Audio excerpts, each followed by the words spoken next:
시청자 여러분 안녕하십니까? 지구에 좋은 식단이 몸에도 건강하다는 사실 알고 계셨나요? 생산 중 토지 유실, 온실가스 배출이 적은 친환경 식재료가 건강에 좋다는 연구 결과가 나왔습니다. 여기에는 통곡물, 과일, 양배추 등 전분이 없는 채소와 견과류가 친환경 식품으로 꼽혔는데요. 우리도 오늘부터 지구와 건강에 좋은 식단을 함께 해보면 좋을 것 같습니다. 11월 10일 금요일 윈TV 생방송 시카고 지금 시작합니다. 간밤에 들어온 뉴스 소식 먼저 보시겠습니다.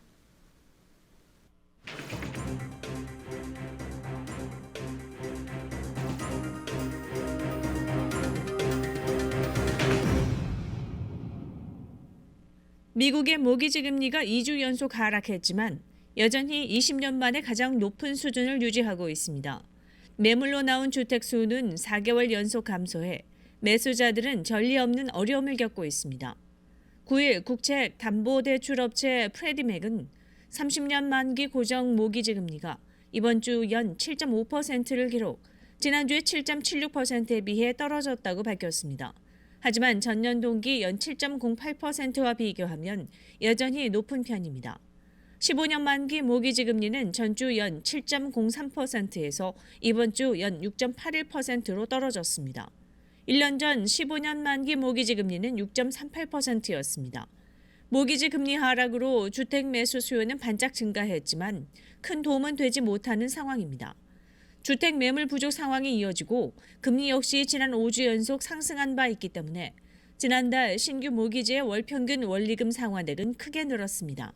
이렇게 모기지 금리가 오르면서 중간 가격대 주택을 구입하기 위한 매수자의 연간 소득 기준도 작년보다 6,600달러 오른 12만 달러로 상승했습니다.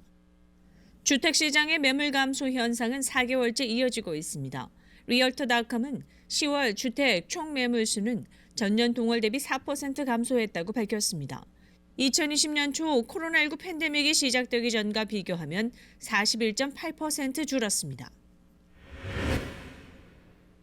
챗GPT 개발사 오픈AI와 전략적 파트너십을 구축한 마이크로소프트가 직원들의 사내 챗GPT 사용을 금지했습니다. 9일 경제매체 CNBC 방송에 따르면 MS는 이날 오후 현재 직원들이 내부 기기에서 챗GPT를 접속할 수 없도록 웹사이트를 차단했습니다. MS는 내부 웹사이트 업데이트를 통해 보안 및 데이터 문제로 직원들이 더 이상 사용할 수 없는 AI 도구가 많다고 설명했습니다. 이어 MS가 오픈AI에 투자하고 챗GPT가 부적절한 사용을 방지하는 안전장치를 내장한 것은 맞지만 그럼에도 이 웹사이트는 제3자 외부 서비스다라고 밝혔습니다. 그러면서 이는 사생활과 보안의 위험 때문에 사용에 주의를 기울여야 한다는 것을 의미한다며 다른 외부 AI 서비스에도 적용된다고 덧붙였습니다. 사티아 나델라 MS 최고 경영자는 지난 6일 오픈AI가 창립 후 처음 개최한 개발자 컨퍼런스에서 무대에 올라 오픈AI와 공고한 파트너십을 선보인 바 있습니다. 하원법안 2473은 36년 동안 신규 원자력 발전소 설치 유예를 해제하지 않는 내용을 골자로 하고 있습니다. 이 법안은 소형 모듈형 원자로 SMR의 설치를 허용합니다. SMR은 기존 원자력 발전소에 비해 크기가 작고 안전성이 높으며 건설 및 운영 비용이 저렴하다는 장점이 있습니다. 지지자들은 SMR이 탄소 없는 전력 생산에 기여할 수 있는 잠재력이 있다고 주장합니다. 그러나 환경단체들은 SMR이 실현되기까지 10년 이상이 소요될 것으로 예상되며 사고 발생 시 대규모 피해를 초래할 수 있다는 우려를 제기하고 있습니다. 하원 승인과 주지사 승인 여부가 주목되는 가운데 제이비 프리츠커 주지사는 9일 성명을 통해 법안에 서명할 것이라고 밝혔습니다. 그는 올여름 더 광범위한 법안을 거부한 후 새 법안의 새로운 언어에 대해 국회의원들과 협력했습니다. 일리노이주는 2020년 주 법을 개정해 2045년까지 탄소 없는 전력 생산을 목표로 하고 있습니다. 한편 일리노이주는 현재 11개의 원자력 발전소를 운영하고 있지만 이 중 2개는 수익성이 악화돼 폐쇄 위기에 놓여 있습니다. 미국 의료진이 세계 최초로 안구 이식 수술을 시행해 성공 여부에 관심이 집중되고 있습니다. 각막이 아닌 안구 이식으로 시력을 확보하게 된다면 장기 이식 분야에서 역사적인 성과가 될 전망입니다. 언론에 따르면 뉴욕대 랑곤 헬스 의료진은 지난 5월 미국인 남성 에런 제임스에게 세계 최초로 안구 이식 수술을 시행했다고 전날 발표했습니다. 전력선 회사에서 근무했던 제임스는 재작년 6월 고압 송전선의 얼굴을 맞아 목숨을 잃을 뻔했습니다. 그는 그 사고로 왼쪽 눈을 적출하고 왼팔을 잃었으며 코와 입술의 형태를 잃는 등 안면에 광범위한 상처를 입었습니다. 의료진은 3개월 후 30대 남성 기증자를 찾을 수 있었고 21시간에 걸쳐 대수술을 마쳤습니다. 일반적으로 시력 회복을 위해서는 눈 앞쪽에 투명 조직인 각막을 이식하는 방법이 활용되는데 안구와 시신경을 포함하는 눈 전체를 이식한 것은 이번이 세계 최초입니다. 수술팀은 기증된 시신경을 제임스의 시신경과 접합할 당시 신경 복구를 촉진하기 위해 기증자에게서 나온 특수한 줄기세포를 주입했습니다. 뉴욕대 의료진은 제임스가 수술 후 5개월이 지난 현재까지 건강을 잘 회복하고 있다고 밝혔습니다. 다만 이식받은 안구로 사물을 정상적으로 볼 수 있을 것인지는 미지수입니다. 넷플릭스와 워너브라더스 디스커버리 맥스가 두 회사 서비스를 모두 쓸 수 있는 묶음 상품을 출시합니다. 지난 9일 복수의 익명 소식통을 인용해 두 회사가 통신업체 버라이즌을 통해 기존 월요금 $17보다 저렴한 $10가량의 광고형 요금제 묶음 상품을 몇 주 안에 출시할 계획이라고 현지 언론이 보도했습니다. 이번 결합 상품 출시는 OTT 시장의 경쟁 격화를 반영하는 것으로 사용자들이 보고 싶은 프로그램을 다 본 뒤 OTT 서비스를 옮겨 다니는 흐름을 어느 정도 완화할 수 있을 것이라는 판단이 작용했다는 평가가 나옵니다. 결합 상품을 통해 가입자를 늘리고 이들의 이탈을 막을 수 있다는 것입니다. 특히 광고형 상품의 경우 아직 출시 초반이고 기대만큼 성장세가 나오지 않는 상황에서 광고주들을 끌어들이려면 가입자를 늘려야 하는 만큼 타사 제품과 묶어 팔 요인이 있다는 평가입니다. 워너브라더스는 2021년 $9.99 요금의 광고형 요금을 출시했고 지난해 말 월 요금 $6.99짜리 광고형 상품을 내놨던 넷플릭스는 해당 상품의 성장세가 예상보다 느리다고 밝힌 바 있습니다. 오는 13일 시카고 한국교육원은 일리노이주 초중고교에서 실시되는 한국어 교육과정 운영을 위해 필요한 정규 자격을 보유한 한국어 교사를 양성하기 위해 노스이스턴 일리노이 대학교와 교육협력 양해각서를 체결합니다. 2018년 6월 최초로 양해각서를 체결한 이후 3명의 한국어 정규 교사를 배출했으며 이번 MOU 연장에 따라 향후 일리노이주에서 필요로 하는 한국어 교사 양성을 더욱 확대해 나갈 예정이라고 밝혔습니다. 현재 시카고 교육청 관내 3개 초중 통합학교와 시카고 인근 사립학교 1개교 등 총 4개 교에서 69개 반 약 1,700여 명의 학생들이 정규 과목으로 한국어를 배우고 있으며 향후 한국어반을 새로 개설하거나 다시 운영하기를 원하는 학교들이 늘고 있다고 관계자는 밝혔습니다. 노스이스턴 일리노이 대학교 한국어 교사 양성 프로그램 코디네이터인 이정순 교수는 한국어 수업을 개설하고 있던 시카고의 한 공립고등학교에서 한국어 교사 자격증이 있는 교사를 찾을 수가 없어 수업이 폐지될 위기에 이르렀지만 신속하게 교사 자격증을 갖춘 교사를 배출해 위기에 대응할 수 있었다고 말하며 지속적인 관심과 지원이 필요하다라고 강조했습니다. 날씨가 쌀쌀해지면서 시카고의 소중한 휴가 활동 중 하나인 스케이트 시즌이 돌아왔습니다. 이번 달 휴가철에 개장하는 시카고 아이스 스케이트장을 소개합니다. 맥이데일리 스케이트 리본부터 네비피어 아이스링크까지 시카고시에 위치합니다.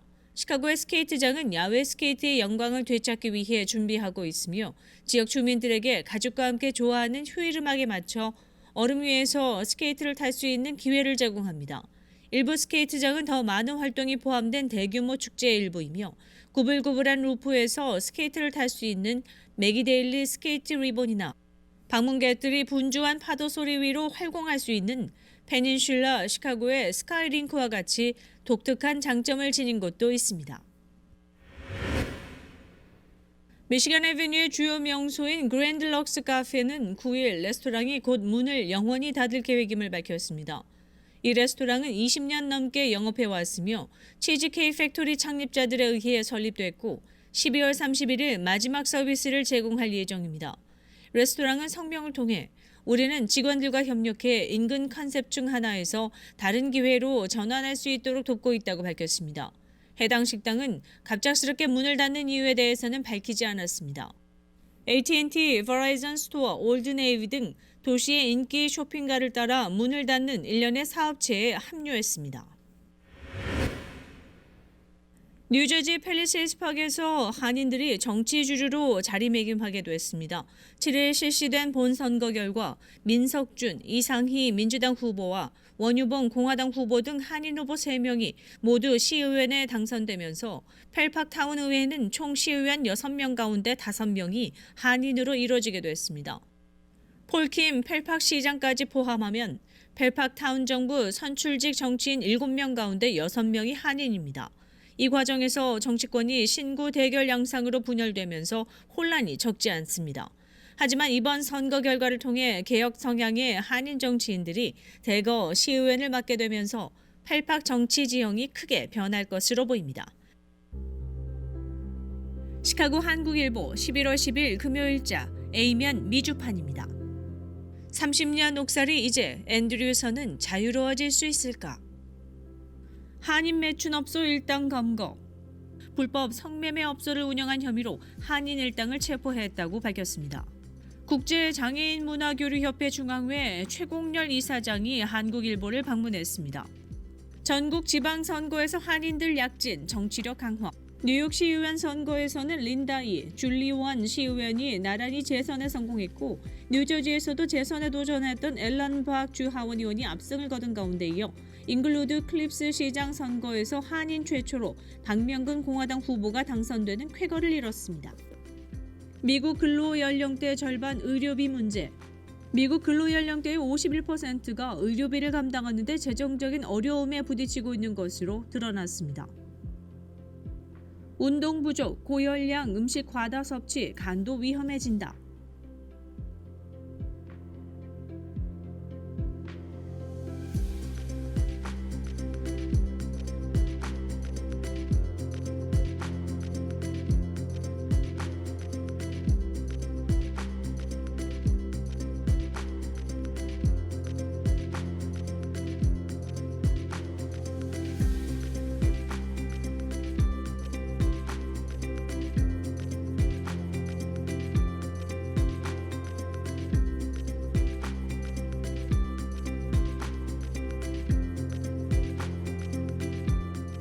시카고 한국일보는 무료로 배포되며 한인마켓, 식당, 은행 등에서 픽업할 수 있습니다. 또한 시카고 코리아타임스닷컴을 통해 전자신문으로도 만나볼 수 있습니다. 시카고 한국일보 구독료는 무료이며 신문은 직접 배달하는 경우에만 비용이 듭니다. 한국일보 전자신문을 이메일로 받으려면 sub@chicagokoreatimes.com으로 신청해 주시기 바랍니다. 보다 자세한 내용은 847-290-8282로 문의해 주시기 바랍니다.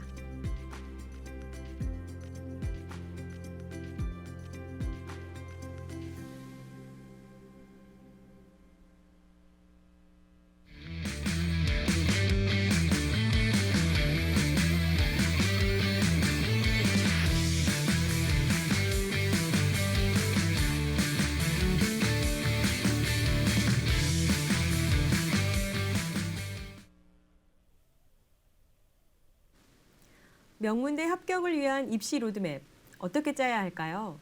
오늘 입시 전문가 이상영 원장님을 모시고 얘기 들어보겠습니다. 안녕하세요. 안녕하세요. 칼리지 플래닝의 이상영입니다. 네, 반갑습니다. 소개 부탁드립니다. 예, 저는 십몇 년 전부터 대학 입시 관련해서 대학을 어떻게 하면 잘 갈 수 있는지, 명문대에 갈 수 있는지 이런 부분과 학생들의 학비 부담을 줄여서 학비 부담 없이 대학에 갈 수 있는, 그러니까 대학을 놓고 하는 첫 관문이 대학의 어드미션 디파트먼트와 파이낸셜 에이드 디파트먼트인데 이 두 가지를 시작하는 어떤 그런 서비스를 우리가 시작을 했죠. 지금은 저희들이 미 중서부에서는 가장 많은 학생들을 명문대에 아이비리그를 포함해서 많은 학생을 보낸다고 보시면 됩니다. 네. 그렇군요. 대학을 위한 본격적인 준비를 하는 시기가 하이스쿨 같습니다. 9학년 로드맵 어떻게 준비하면 될까요? 예, 마침 저희들이 2달 전에 더 그 칼리지 로드맵이라는 책을 저희들이 출판을 했어요. 그래서 네. 지금 아마존에서 팔고 있는데 영문으로 된 책인데 대학에 가기 위해서 보여줘야 할 길을 우리가 보여주는 건데요. 네. 이제 대학 가려면은 이제 9학년부터 12학년까지의 모든 기록들을 대학 원서 낼 적에 제출하도록 되어 있습니다. 그래서 대학에 필요한 로드맵은 9학년부터 어떻게 준비하느냐가 가장 중요하죠. 그래서 어떤 학교를 선택할 수 있는 부분이 이제 대학 가기 전에 9학년 때부터 시작되는 거니까 하이스쿨을 선택하는 것부터 이제 만약에 하이스쿨이 선택 전이라면 시험 쳐서 가는 좋은 네. 고등학교도 있고 디스트릭 안에 있는 고등학교 가는 것도 있고 그걸 선택을 해서 경쟁력 있는 하이스쿨을 선택하는 거와 그다음에 학교에 9학년에 들어갔으면 어떤 커리큘럼을 과목을 정하느냐에 따라서 이제 좀 달라지죠. 그 가능하면 AP 과목, 네. 좀 도전적인 과목 이런 것들을 하는 커리큘럼을 잘 이수할 필요가 있고요. 그 다음에는 이제 학교 성적 GPA 관리를 잘해야 되고, 네. 그 다음에 학교별 뭐 클럽 활동이라든가 네. 액티비티 이런 것들을 어떤 걸 하는 게 좋은지, 그 다음에 선생님들하고의 좋은 관계를 통해서 추천서를 잘 준비하는 거, 그 외에도 학교 외에 뭐 액티비티 중에 뭐 리서치를 한다든가 이런 것들을 사전에 잘 준비하는 게 대학 4년 동안 가는 길에 중요한 포인트들이라고 생각합니다. 네. 그럼 대학을 위한 입학 계획은 네. 언제 시작하는 게 좋을까요? 몇 학년에? 저희들이 이제 명문대를 가려면 언제부터 준비하냐고 이렇게 묻죠. 네. 그래서 저희들이 이제 좀 일찍이 오는 학생들한테는 7학년, 8학년이 가장 중요하다고 저희들이 설명을 합니다. 그 이유는 7학년, 8학년에서 고등학교를 선정할 수 있는 기회가 있습니다. 네. 그거를 선정을 하려면 7학년, 8학년에서 고등학교도 시험 쳐서 가는 고등학교들이 있습니다. 예를 들면 여기에 있는 임사 같은 경우에 일리노이 매스 앤 사이언스 아카데미 같은 경우에 네. 시험 쳐서 가면요. 거기는 한 200명 뽑는데 200명에서 아이비리그를 한 30명 정도 보내는 거고 우리 디스트릭 안에서 우리가 한인들이 제일 많이 가는 스티븐슨이나 여기 GBS 같은 경우 스티븐슨은 한 1,000명으로 잡으면 1,000명에서 아이비리그를 갈 수 있는 인원은 한 15명밖에 안 돼요. 그런데 임사 같은 고등학교를 잘 선택해서 가면 벌써 200명에서 한 30명을 아이비리그 명문대를 보낼 수가 있으니까 그런 측면에서는 7학년, 8학년에서 중요하고 이제 그게 결정된 9학년일 경우에는 9학년 처음부터 12학년까지 잘 준비하는 게 필요한데 가장 중요한 거는 10학년, 9학년 이때가 중요하죠. 왜냐하면 그 시기를 놓치면 좋은 학교 원서를 내려면 거기에 필요한 성적이라든가 액티비티 같은 게 준비가 늦어지면 어려워지죠. 그래서 저희들한테 한마디로 이야기하면 빠르면 빠를수록 명문대 준비는 중요하다고 생각합니다. 네. 네. 고등학교 4학년 성적 관리 계획은 어떤 걸 가장 중요하게 둬야 될까요? 4년 동안 성적 관리는 가능하면 좀 이지한 레귤러 수업을 듣는 것보다 네. 챌린지 과목 그걸 네. 이제 AP라고 하는데 AP라는 과목은 고등학교인데 고등학교 수준의 레귤러 수업을 듣는 게 아니고 칼리지 수준의 수업을 듣는 게 AP 과목이에요. 그거는 일반 레귤러 과목의 B만 맞아도 그 AP 과목은 훨씬 점수가 높죠. 그래서 어려운 과목을 듣는 게 중요하죠. 그래서 그 4년 동안 성적을 유지하는데 가능하면 챌린지 되는 과목들을 많이 들어서 성적을 GPA를 앳리스트 한 3.8, 3.9 이상은 유지하는 게 좋죠. 예. 그럼 명문대 합격을 위한 우리 고등학생들 AP는 몇 개나 들어야 하나요? 보통 학교마다 이제 커리큘럼이 달라서 네. 이제 예를 들어서 여기 스티븐슨 하이스쿨 같은 경우에는 들을 수 있는 찬스가 훨씬 많아요. 근데 이제 GBS 같은 경우에는 많지 않은데 보통 많이 듣는 학생들이 뭐 12개에서 한 네. 16개까지 듣는 데가 많고 적게 듣는 학교 같은 경우에는 뭐 7, 8개 듣는 학교인데 그 학교에서 주어지는 커리큘럼에서 많이 들을 수 있으면 많이 듣는 게 훨씬 더 대학 가기가 유리해지죠. 그 이유는 최근에는 뭐 ACT나 SAT 스탠다드 테스트를 옵셔널로 네. 내도 되고 안 내도 되다 보니까 AP 과목을 훨씬 더 중요시 여겨서 얼마나 많은 AP 과목을 들었냐를 보기 때문에 가능하면 많이 듣는 게 훨씬 유리하다고 봅니다. 궁금한 게 하나 있는데 예. AP를 들어서 성적이 잘 안 나오는 경우랑 일반 과목을 들어서 잘 나오는 경우 두 가지가 있을 것 같아요. 예, 중요한 네. 질문인데요. 그 이제 보통 학부형들이 이런 질문을 많이 합니다. 그러면 네. AP를 들어서 점수를 못 나오면 어떻게 하냐고 그런 걱정을 하는데 똑같은 점수면 예를 들어서 AP에서 들었는데 B를 맞았잖아요. 그러면 레귤러에서 A 맞은 거하고 같은데 만약에 C를 맞았다 하더라도 그러면 레귤러에서 B 맞은 거하고 같은 점수인데 그러면은 그 점수가 같은 점수라도 챌린지 과목 AP 들었는 게 대학에서는 더 인정을 해주죠. 해주네요. 그런 걸 보면 또 잘했을 경우에는 훨씬 더 점수를 높은 점수를 가져갈 수 있는 웨이트 점수를 가져갈 수가 있으니까 가능하면 챌린지 과목을 들어서 열심히 하는 게 훨씬 더 중요하죠. 네. 네.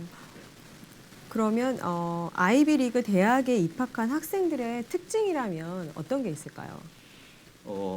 저희들이 이제 처음에 서두에 말씀드린 대학 칼리지에 대한 로드맵을 설명하면서 이제 제일 중요한 거는 성적입니다.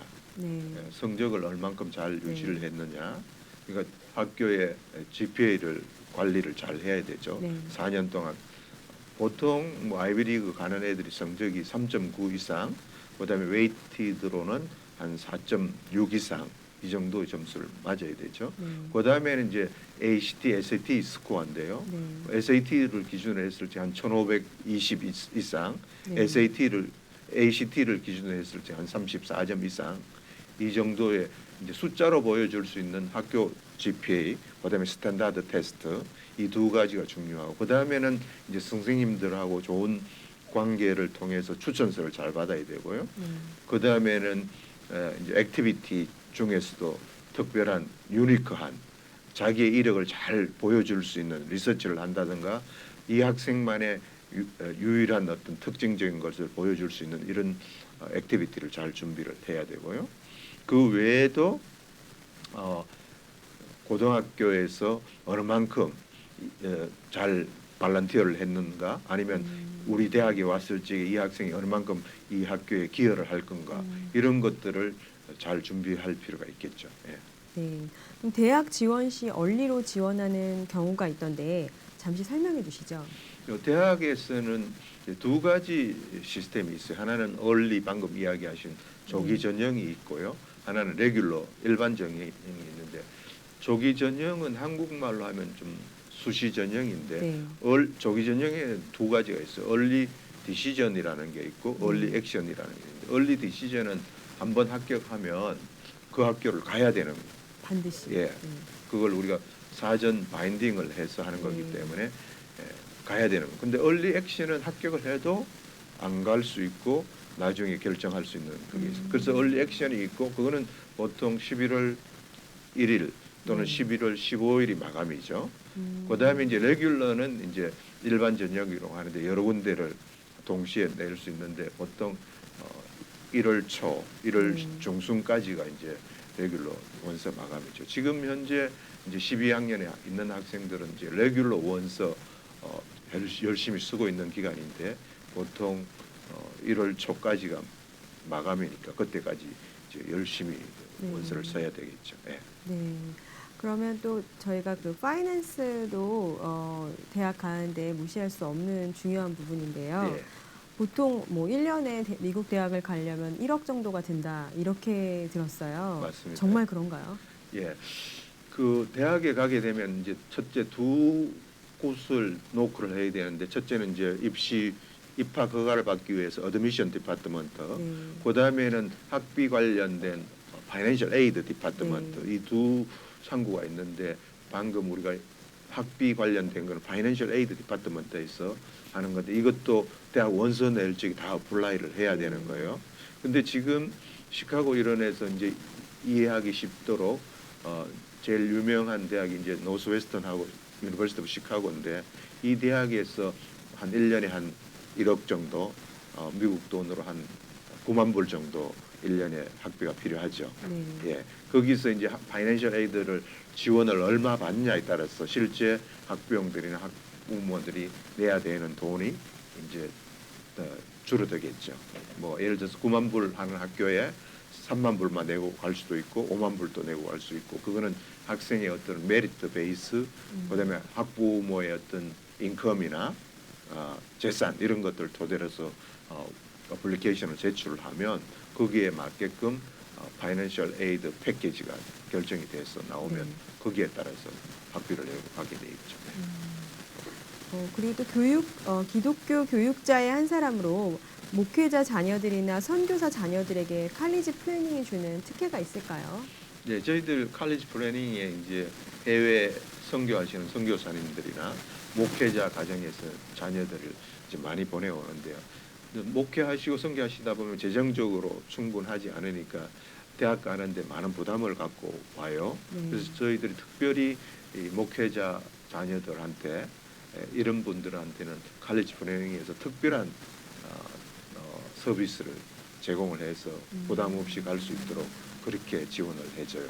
그래서 저희들도 이제 이 칼리지 플래닝에 설립할 적에 저희들도 선교 차원에서 좀 지원할 수 있는 방안을 고려를 하다가 이제 그런 분들한테 많은 혜택을 주어서 좋은 대학에 많이 가도록 하는데 최근에 이제 한국에서 오신 선교사 자녀분이었는데 여기 샌루이스에 있는 한 1년에 6만 불 하는 대학이었는데 그분은 여기 영주권자도 아니고 시민권자도 아닌 학생인데 저희들이 기숙사비 정도만 내고 갈 수 있도록 그렇게 지원해 드리는 경우가 있습니다.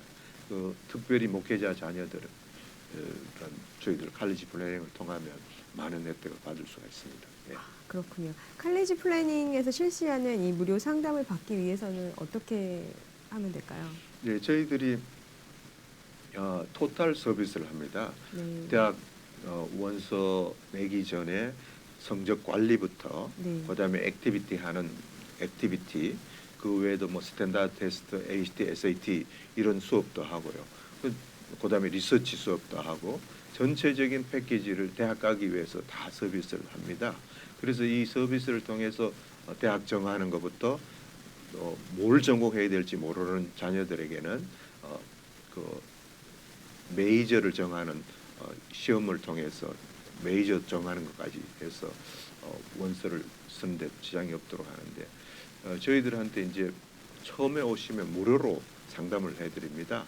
그래서 무료 서비스를 통해서 이제 대학에 갈 수 있는 전체적인 프로그램을 소개해드리고 이렇게 조인해서 대학 갈지까지 서비스를 받게 되는데요.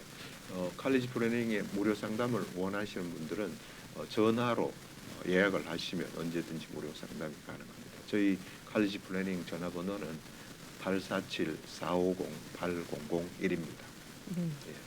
네, 오늘 알찬 정보 많이 주셨습니다. 감사합니다. 감사합니다. 다음 주 공연 소식이 있는데요. 어떤 콘서트인지 화면 보시겠습니다. 문학의 소식, 라비니아 소식입니다. 11월 17일 금요일 베넷 고든홀에서 스틴스 피아노 트리오 연주회가 있습니다.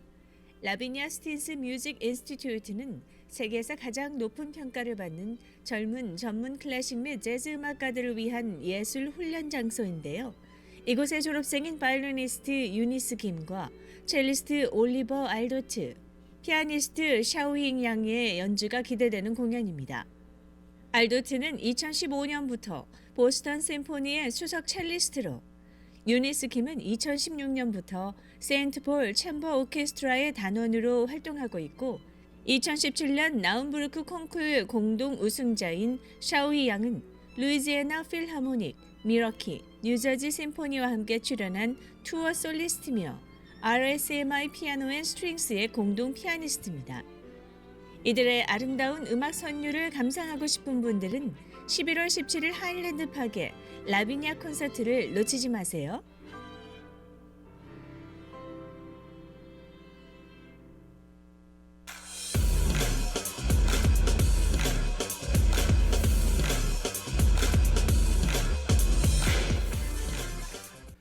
시청자 여러분 안녕하셨습니까? 시사전망 이전봉입니다. 오늘의 이야기는 20대 초반의 G세대도 고물가에 허덕이고 있다는 이야기입니다. 인플레이션 장기화 속에 대부분의 가게들은 허리띠를 졸라매는 상황입니다. 그런데 이런 케이스는 미국의 젊은 세대에게도 마찬가지로 적용되는 듯합니다. 18세에서 26세의 이른바 G세대도 최근 소비 지출을 줄이기 위해 생활 습관을 바꾸고 있다는 설문조사 결과가 나왔습니다. 뱅크 오브 아메리카의 설문조사에 의하면 18세에서 26세 응답자의 53%가 재정적 성공을 이루는데 커다란 걸림돌이 되는 것이 바로 치솟은 생활비라는 것입니다. 결국 코스트 오브 리빙이 점점 높아짐에 따라 G세대 응답자의 73%는 물가 상승 탓에 소비 습관까지 바꿨다고 밝힌 것입니다. 무려 4명 중 3명꼴로 고물가에 의해 악영향을 받고 있습니다.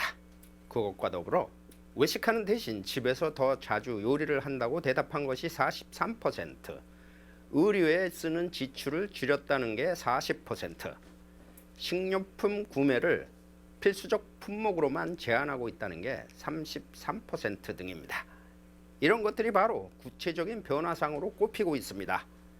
이렇게 소비 습관을 바꿨다는 이들의 대부분은 향후 인플레이션이 둔화하고 고물가의 압박이 줄더라도 향후 1년 동안 이런 상태를 유지할 계획이라고 밝히고 있습니다. 세대별 소비 조사에서도 1946년부터 1964년생까지를 포함하는 베이비 부모 세대의 지난 1년간 지출이 2.5% 증가한 반면 G세대 지출은 2% 이상 오히려 감소한 것으로 나타났습니다.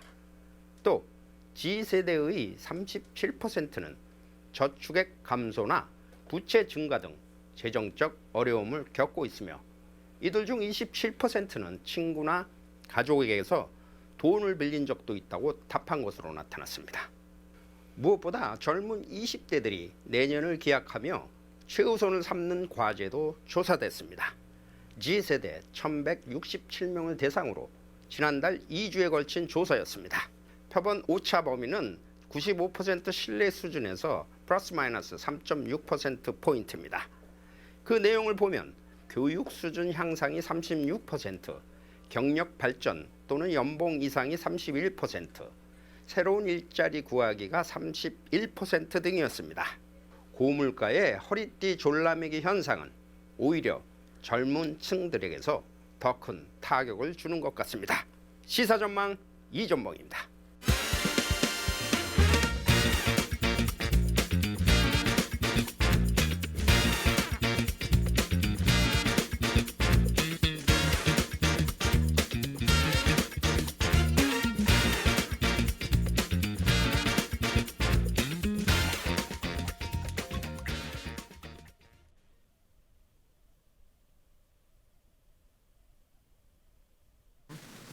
저희 프로그램은 윈라디오, 유튜브를 통해 동시 생방송됩니다. 또한 오늘 밤 9시 재방송되니 많은 시청 바랍니다. 시카고 지금은 시청자와의 소통을 통해 유익한 방송이 되길 바랍니다. 지금 만나고 싶었습니다 코너의 초대 손님은 건강전도사 임성락 약사입니다. 안녕하세요. 안녕하세요. 네, 소개 부탁드립니다. 예, 안녕하십니까. 반갑습니다. 저는 지금 인디애나 폴리스 지역 대학병원에서 임상 약사로 근무하고 또 인디애나폴리스에 있는 뿌리 연합교회에서 전도사로 섬기고 있는 건강 그리고 전도사 임성락입니다. 네. 본격적인 플루 시즌이 돌아왔습니다. 플루 백신에 대한 오해와 진실에 대해서 알아보겠는데요. 먼저 플루 백신은 언제 개발됐나요? 간단히 플루 백신의 역사를 설명드리면은 1933년에 이제 처음으로 플루 바이러스가 이제 발견이 됐고요. 네. 그 다음에 1942년에 처음 그 바이밸런트라고 해서 그 플루 바이러스 A와 B를 결합시킨 그 플루 백신이 1942년에 나왔습니다. 그리고 1973년도에 이제 WHO에서 매년 플루 백신 접종을 권고를 했었고요. 네. 그다음에 1978년에 이제 그 트라이밸런트 그래가지고 바이러스 A와 B에서 두 종류의 A 바이러스와 한 종류의 B 바이러스를 합쳐서 세 가지 그 백신이 나왔고 이제 2021년부터는 쿼드리밸런트라고 해서 A에서 두 개, 바이러스 B에서 두 개. 그래서 그 도합 네 종류의 바이러스를 합쳐진 그런 플루 백신이 지금 약국하고 병원에서 접종이 되고 있습니다. 네. 예. 플루 백신은 매년 맞아야 하는 이유가 무엇일까요? 많은 분들이 물어봐요. 제가 지금은 병원에서 일을 하지만은 예전에 이제 약국에서 근무를 했을 때 이제 환자분들이나 이제 오시는 분들이 이제 컴플레인을 많이 합니다. 왜 매년 내가 돈을 써야 되느냐?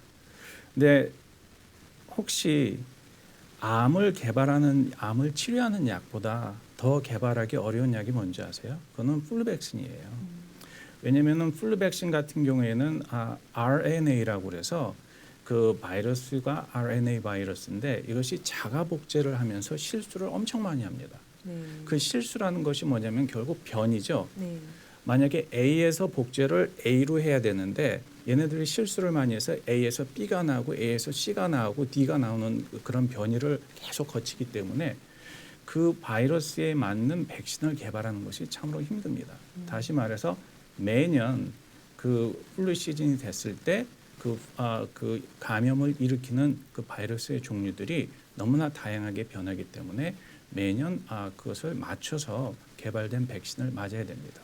근데 참고로 그 인플루엔자의 그 바이러스의 그 위험군을 네. 살펴보면은 보통 생후 6개월에서 8살의 그 소아가 상당히 고위험군이고요.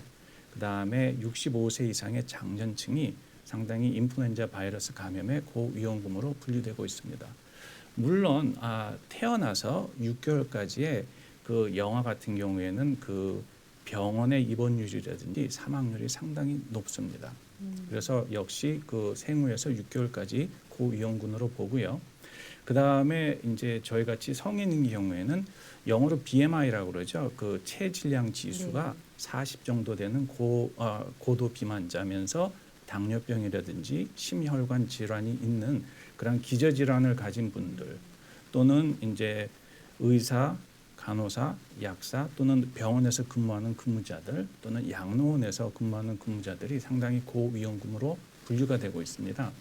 그리고 이제 임산부들 그다음에 5세 미만이나 50세 이상의 환자를 돌보시는 분들 그다음에 마지막으로 면역 기능이 저하되어 있는 사람들 예를 들어서 암을 가지고 계신 분 아니면은 장기 이식자 신장이라든지 간이라든지 그런 분들은 장기 이식을 한 다음에 면역 시스템을 저하시킬 수 있는 약을 복용을 해야 되거든요.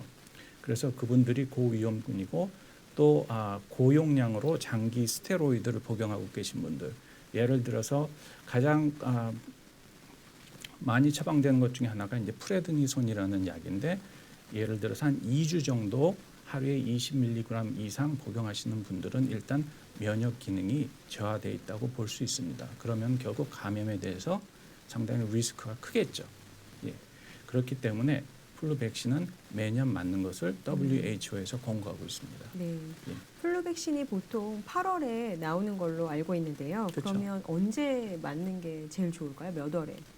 그것도 제가 많이 받는 질문들인데 네. 먼저 그 CDC 미국의 질병청의 권고에 의하면은 암만 늦어도 10월까지는 백신을 맞을 거를 권고를 하고 있습니다.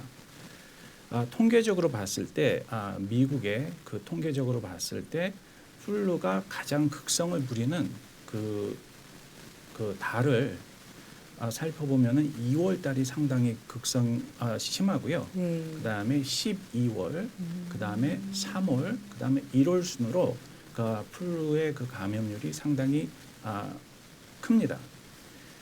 그렇기 때문에 10월 말까지는 접종을 끝내셔야지 면역의 그 플루 백신의 그 프로텍션하는 그 기능이 그 기간에 맞춰서 적절하다고 보기 때문에 CDC에서 10월까지는 접종할 것을 권고하는데 단 임산부의 경우에는 네. 약간 다릅니다. 임산부의 경우에는 그거에 상관없이 그 백신이 어베일러블 하면은 바로 맞는 것을 권고하고 있습니다. 그렇군요. 예. 그러면 플루 백신을 맞으면 효과가 바로 나나요?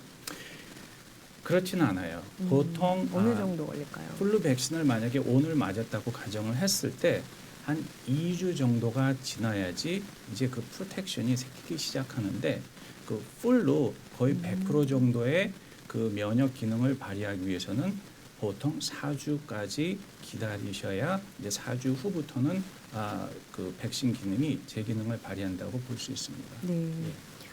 어떤 분들은 손만 잘 씻으면 플루 백신은 뭐 괜찮다, 필요 없다 하는데 예. 그렇게 뭐 개인 위생을 철저히 하더라도 플루 백신 꼭 맞아야 할까요? 손 씻는 건 너무나 당연하죠. 네. 그런데 CDC에 의하면은 질병청에 의하면은 플루 백신이 가장 먼저 우선시 돼야 되는 예방 수칙으로 규정이 되어 있습니다. 네. 하지만은 손 씻고 손을 씻는 그런 하이진 같은 거는 당연히 저희가 해야 되지만은 그래도 백신을 맞는 것이 더 중요하다고 볼 수 있습니다. 네. 요즘에는 보면은 플루 백신하고 코비드 백신 같이 맞는 분들 많으시고 권하고 있는데 예. 같은 날 함께 접종해도 괜찮나요? 예, 괜찮습니다. 다만 이제 아마 그 클리닉이나 약국에 갔을 때 간호사, 의사, 약사들이 접종을 알아서 하겠지만은 같은 날 맞아도 되지만은 보통은 한쪽 팔에다 맞았으면은 다른 코비드 백신 같은 경우는 다른 쪽으로 옮기든지 그 간격의 차이를 두고요. 당연히 같은 날 동시 접종이 가능합니다. 양쪽에 그럼요. 나눠서 맞으면 좋다는 말씀이시죠? 예. 그리고 또 천연 고무 알러지가 있는 분들도 플루 백신 주사가 안전한가요? 그 특히 미국 사람 같은 경우에 그 레이텍스라고 그러죠. 생고무 알러지에 대해서 상당히 많이 질문을 하는데요. 네.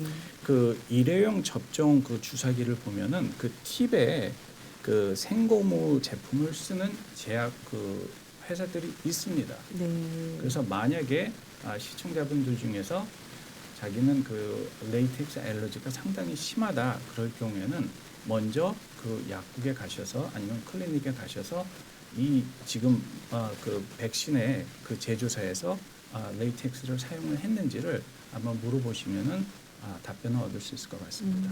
그렇군요. 요즘에는 또 주사를 무서워하는 어린이들을 위해서 예. 바늘 없이 이렇게 코로 흡입하는 그런 백신도 있다고 들었던 것 같아요. 어떤 예. 종류가 있나요? 백신의 종류를 제가 한번 살펴보면은 네. 그 우리가 보통 맞는 근육 주사가 있지 않습니까? 네. 그리고 그다음에 방금 말씀하신 비강으로 네. 이제 집어넣는 스프레이 종류가 있고요. 네. 그다음에 또 한 가지가 젯 인젝터라고 그래가지고 네. 주사기 바늘이 없는데 고압력으로 우리의 그 피하라든지 근육까지 도달하게 하는 네. 그런 백신, 플루 백신이 지금 나와 있습니다. 네. 하지만 그 백신의 종류를 봤을 때 보통 저희가 근육주사로 맞는 그런 백신은 그 바이러스 자체가 죽은 바이러스예요. 그래서 그것을 killed 바이러스라든지 아니면 inactivated 바이러스라고 그렇게 설명을 하는데 네. 그 비강 같은 경우에는 그 백신이 그 바이러스가 살아 있습니다. 하지만은 그 바이러스의 독성을 네. 약화를 시킨 그런 것을 이제 live attenuated 바이러스라고 해서 약독화를 시킨 살아있는 바이러스입니다. 그래서 그것을 어린 아이들한테 사용을 할 수가 있어요. 하지만은 그 비강 바이러스, 그 비강 백신에 그 권하지 않는 그런 환자군들이 있습니다. 네. 예를 들어서 2세에서 17살까지의 네. 그 소아에서 그 청소년 그 환자들 특히 그 바이럴 인펙션으로 인해서 한번 앓고 회복하는 도중에 아스피린을 복용하는 경우가 있습니다. 근데 보통 아스피린 그러면은 아스피린만 복용을 안 하면 될 것 같은데 네. 편두통 같은데 이제 엑세드린이라고 들어보셨어요? 편두통에 이제 쓰이는 오브 더 카운터 주약에는 아스피린 성분이 주요 성분이 아니지만 사이드로 들어있는 제품들이 많습니다. 네. 그래서 그런 경우에 플루 백신과 아스피린 복용을 하는 2세에서 17세 사이에 청소년에는 권하지 않습니다. 왜냐하면 그 상당히 심각한 부작용이 있는데 라이즈 신드롬이나 네. 또는 라이 존슨 신드롬이라고 그러는데 그것이 뇌를 붓게 하고 간의 독성을 유발하기 때문에 그것은 금기로 되어 있고 제가 알기에는 FDA에서 17세까지의 그 청소년에게는 아스피린을 지금 복용하는 것을 권하지 않고 있지만은 제가 아까 말씀드린 대로 브랜드 네임에 아스피린이라는 말이 안 들어있는 약들이 되게 많아요. 하지만은 그 레이블을 보면은 거기에 아스피린 적혀 있거든요. 네. 그래서 그런 것들을 꼭 주의를 해야 확인해야 그렇죠. 되겠네요. 그렇죠. 그리고 이제 아까 제가 설명드렸지만은 면역 저하자, 예를 들어서 질병을 앓고 있거나 아니면 면역을 저하시키는 약물을 복용하고 있거나 아니면은 그 장기 기간을 이식받은 분들은 면역 시스템이 저하가 돼 있는 상태잖아요. 그 상태에서 생바이러스를 집어넣었을 때는 그 독성이 위험하겠어요. 위험할 수 있기 때문에 그런 경우에는 그 비강으로 분무하는 백신은 저희가 권하지 않고 있습니다. 또한 임산부, 그 다음에 2세 미만의 소아라든지 아니면 49세 이상자에게는 저희가 네. 권하고 있지를 않습니다. 또한 기관지 천식이라든지 아니면 5세 이상의 그 천식을 갖고 있는 소아들한테도 역시 생바이러스 백신을 저희는 권하지 않고 있고요. 또 테미플루라고 들어보셨어요? 네네. 테미플루 말고도 그 항바이러스 약이 많은데 그것을 복용하고 있는 중에는 저희가 그런 라이브 백신을 권하고 있지 않습니다. 예. 그리고 이제 간병인들 네. 아니면은 뇌척수액 질환자, 그러니까 수두증이라고 한국에서는 그렇게 얘기를 하는데요. 네. 그러한 그 뇌척수액 질환자인 경우에는 저희가 그런 생바이러스를 권하고 있지 않습니다. 네. 예. 플루는 증상이 있어야만 전염성이 있나요? 아니에요. 놉니다. 네. 보통 증상이 생기기 음. 하루 전에요. 그 연구 결과에 보면은 예를 들어서 오늘 제가 이제 플루의 증상이 있잖아요. 그러면은 그 하루 전에 그 바이럴 쉐링이라고 그래가지고 그 바이러스가 몸 안에서 상당히 자기 복제를 엄청나게 하는 그 맥시마이즈된 기간이 그 바로 하루 전이에요. 네. 그래서 오늘 증상이 있지만은 실제로 저의 그 제가 전염시킬 수 있는 그런 가능성은 벌써 하루 전부터 시작된 거예요. 그리고 또한 그 증상이 시작된 다음에 3일 후에 또 그런 바이럴 쉐딩이 상당히 큽니다. 그렇기 때문에 증상이 있건 없건 자기가 생각하기에 내가 아마 인플루엔자에 감염이 됐다 하시면은 마스크를 쓰거나 항상 그 손을 씻는 하이진에 신경을 쓰거나 또는 재채기를 할 때 이런 식으로 이제 가려서 네, 하는 네. 식으로 해서 가족이나 주위 분들에게 감염이 되지 않도록 조심하시는 것이 좋습니다. 네, 그렇군요. 그럼 약사로서 추천하는 플루 백신 브랜드가 혹시 있으신가요? 뭐 어떤 건 더 우수하다라던가 부작용이 적다라든가. 저도 알고 싶어요. 그러니까 어떤 브랜드가 더 좋은지 저도 알고 싶은데 네. 실은 FDA나 네. CDC에서는 어떤 브랜드가 타 브랜드에 비해서 더 성능이 효과가 좋다라고 그렇게 정의를 내리고 있지 않습니다. 그래서 어느 약국에 가시건 어느 클리닉에 가시건 그 사람들이 가지고 있는 다른 종류의 플루 백신을 아까 말씀드린 그 나이 제한이라든지 생바이러스나 네. 아니면은 킬드 바이러스나 그 차이가 있을 뿐 브랜드 네임에 따라서 효능에는 차이가 없습니다. 네. 어르신들은 백신 효과가 금방 감소한다고 예. 하시는 분들도 계셔서 또 뭐 2번 접종하는 경우도 있나요? 아직까지는 FDA나 CDC에서 2번 접종을 권고하고 있진 않습니다. 네. 다만 지금 현재 2023년 네. 7월 1일 기준으로 네.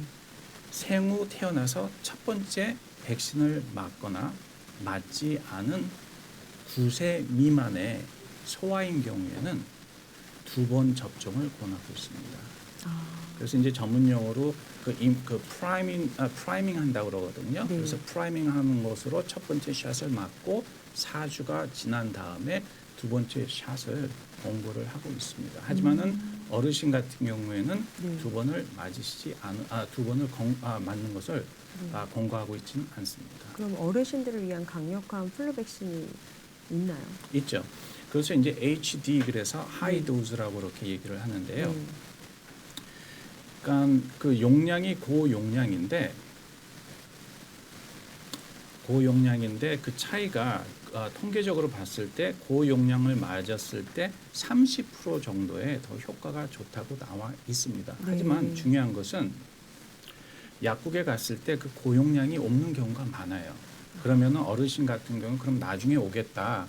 그것을 주문을 해달라 그러고 그냥 가시거든요. 네. 그거보다는 일단 약국에 있는 보통 용량의 백신을 먼저 맞는 것이 오히려 더 중요합니다. 네. 예, 그래서 그거 꼭 알아두셔야 돼요. 모든 약국들이 고용량을 배치하고 있지 않기 때문에 네. 일단은 없으면은 기존에 있는 보통 거로. 용량 있는 것을 먼저 맞으셔야 됩니다. 네, 알겠습니다. 네, 요즘 감기 환자가 많아질 시기인데요. 임성락 약사님께 좋은 정보 들었습니다. 예, 고맙습니다. 감사합니다. 예. 저희 프로그램에서는 어느 분이든 유명한 유튜버들을 소개할 예정입니다. 많은 시카고 유튜버들의 신청 기다리겠습니다. 참여를 원하는 유튜버는 847-290-8282로 연락 부탁드립니다. 건강을 위한 신나는 채쌤의 홈트레이닝 영상 보면서 마치겠습니다. 시청해 주셔서 고맙습니다.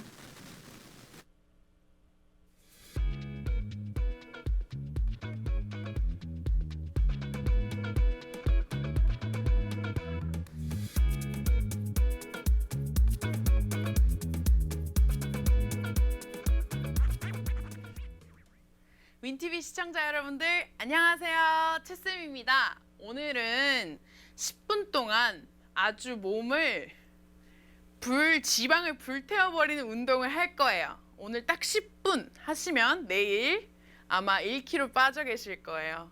그러면 오늘 운동 시작해 볼게요.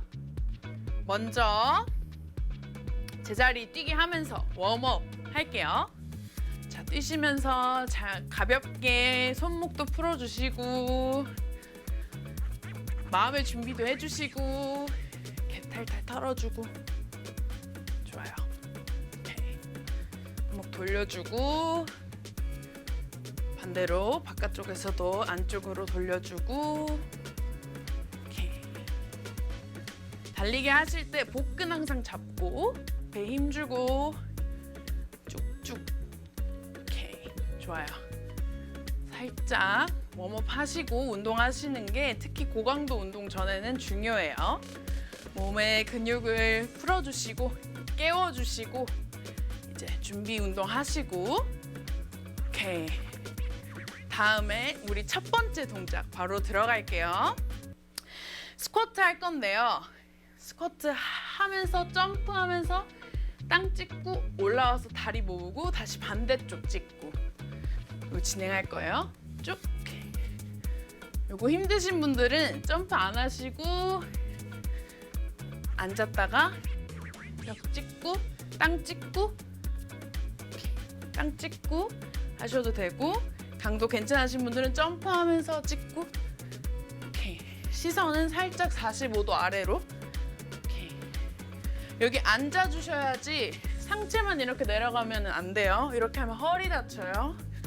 쭉 내려와주고 오케이. 여기서 좀 더 힘드시게 하고 싶으신 분들은 팔 같이 올려주세요. 올려주고 오케이. 쭉 오케이. 좋아요. 포기하시면 안 돼요. 계속 뛰어. 좋아요. 점프 후. 호흡 내리면 앉을 때 후. 후. 그렇지. 잘하고 있어요. 쭉. 오케이. 오늘 고강도 운동이에요. 오케이. 자, 다음 10초 휴식하시고 호흡 해주시고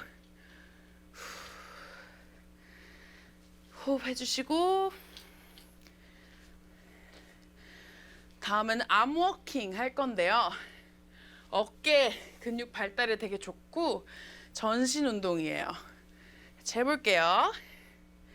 먼저 어깨 넓이 정도로 벌린 다음에 내려가서 둘, 셋, 네 번. 멈췄다가 하나, 둘, 셋, 네 번 서주고. 하나, 둘, 셋, 넷. 오케이.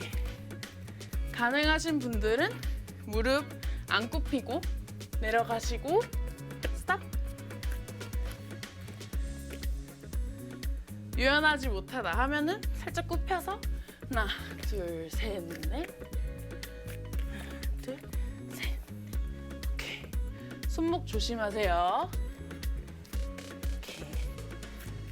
둘, 셋. 오케이. 내려갈 때 코어 힘 계속 주고.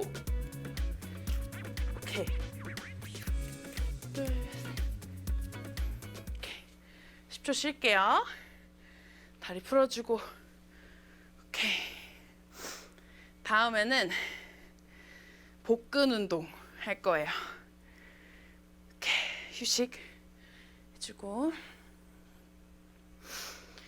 자, 팔, 어깨 밑에 위치해 주시고요. 오케이. 팔굽혀 이거 엎드려진 자세에서 다리 하나씩 올려줄게요. 하나씩 복근 운동이에요. 복부 쪽으로 쭉 당겨와 주세요. 오케이. 이게 좀 쉬우신 분들은 점프 추가해서 하시고, 이게 어려우신 분들은 천천히 한 다리씩. 오케이. 어깨 너무 이렇게 되지 않고 허리 너무 꺾이지 않게 일자 만든 상태에서 천천히 점프. 오케이. 휴식할게요. 10초 쉬어주고, 다리 풀어주고, 손목 풀어주고. 오케이. 다음은 버피 테스트 할 거예요. 들어는 보셨죠? 지옥의 운동 버피 테스트. 자, 가볼게요. 먼저 땅 짚고 다리 빼준 다음에 다시 가슴 쪽으로 다리 당기고 일어나는 게 하나. 다시 뒤로 빼주고 가져왔다가 일어나기. 한 번만 더. 이렇게. 이게 너무 어려우신 분들은 한 다리씩 하나 다시 한 다리씩 가져왔다가 일어나기. 다시 하나씩 다가 올라와주고. 이게 괜찮다 하시는 분들은 뒤로 갔다가 앞으로 갔다가 점프까지. 오케이. 하나만 더. 오케이, 잘했어요. 10초 휴식. 처음에는 이게 힘들어도 나중에 계속 하시다 보면 더 강도 높여서 진행하실 수 있을 거예요. 운동이 하다 보면 정말 늘어요. 자, 다음은 누워서 하는 거예요. 누워서 팔 옆에 자연스럽게 두고, 여기 복근 힘 줘서 딱 누른 다음에 엉덩이를 들어줄 거예요. 엉덩이 쭉 하늘로 올렸다가 다시 내려주고, 땅이 닿기 전에 올라오고, 쭉 올라오고. 이때 확 이렇게 내려오면 안 되고, 올라오는 힘 유지하면서 내려갔다가 다시 업. 그렇지. 업. 업 할 때 호흡. 업. 오케이. 다시 하나 더. 엉덩이 힙업에 굉장히 효과 좋은 운동입니다. 그렇지. 오케이. 쫙. 잘했어요. 다음은 누워서 복근 운동 할 건데, 방금 힙브릿지한 자세 동일하게 어깨 넓이 정도 벌린 다음에 누워서 상복부 살짝 들어줘요.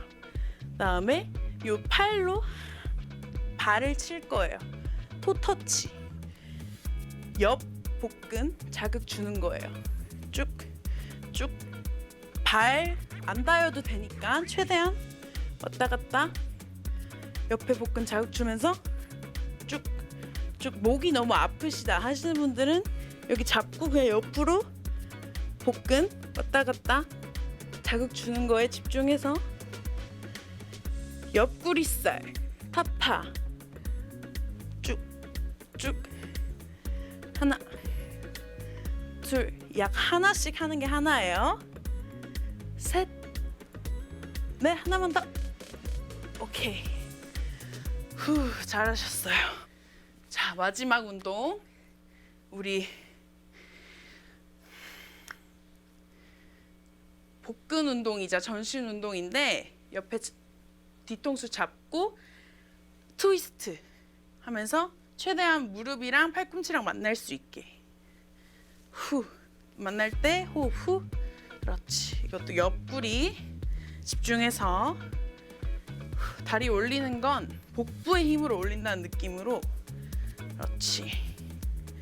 자극 제대로 줘볼게요. 코어에 계속 힘주고 쭉 짜내고 오케이. 여러분 마지막 운동이에요. 잘했어요. 계속 조금만 더. 오케이. 후. 최대한 무릎 올리시고 너무 힘드신 분들은 살짝 많이 안 올려도 되니까 복근 짜는 느낌 느끼면서 진행할게요. 후. 후. 다섯. 오케이. 3. 하나만 더. 하나만 라스트. 오케이. 잘했어요. 자 여러분 힘든 거 당연한 거예요. 저도 지금 숨차요. 너무너무 잘하셨습니다. 그러면 저희는 또 다음 운동 때 뵙도록 할게요. 오늘도 건강한 하루 되세요.